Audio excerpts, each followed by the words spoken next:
आदलपुर का ख़बर है त डिग्री कॉलेज में चोरी खिलाफ शागिर्दनि ऐं उस्तादनि एहतिजाजी मुज़ाहिरो करे रैली कढी।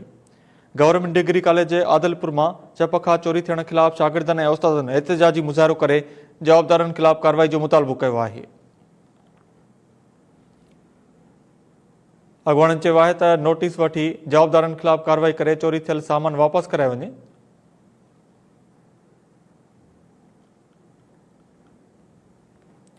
आदलपुर का ख़बर है त डिग्री कॉलेज में चोरी खिलाफ शागिर्दनि ऐं उस्तादनि एहतिजाजी रैली कढी नारेबाज़ी कई। गवर्नमेंट डिग्री कॉलेज आदलपुर में छप खां चोरी थियण खिलाफ शागिर्दनि ऐं उस्तादनि एहतिजाजी मुज़ाहिरो कयो।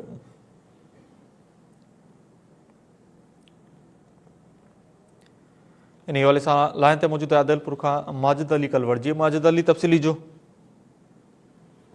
गवर्नमेंट डिग्री कॉलेज आदलपुर में चोरी थियण खिलाफ उस्तादनि शागिर्दनि पारां डिग्री कॉलेज आदलपुर खां खडवारी रोड ते एहतिजाजी मुज़ाहिरो कयो ऐं चैनल सां ॻाल्हाए चयो त गुज़िरियल 85 सालनि खां डिग्री कॉलेज आदलपुर में चोरी रोज़ मामूल बणिजी वियो आहे, मगर आदलपुर पुलिस कख भञी बीड़ो न कयो आहे।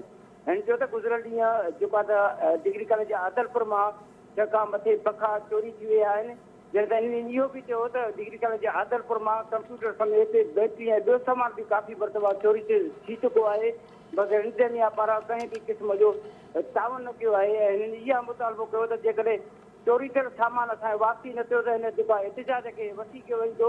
ऐं हिननि इहो बि चयो त असांजी वसरनि खे इहा अपील आहे एसएसपी समेत शीशन गोपी ऐं ॿियनि खे जाम इकरामुल्ला दारज साहब खे त असांजे डिग्री कॉलेज आदलपुर में छप खां चोरी थी आहिनि, जंहिंजे करे असीं कॉलेज में जेके कमरा आहिनि उनमें गर्मी सबबु पगरो पगर थी वञूं पिया। उनजो नोटिस वठी असांजा जेके पखानी चोरी थियल वापसी कराए असांखे साफ़ ऐं इंसाफ़ फराहम कयो वञे। जी, वॾी महिरबानी अपडेट करण लाइ माजिद कलवड़।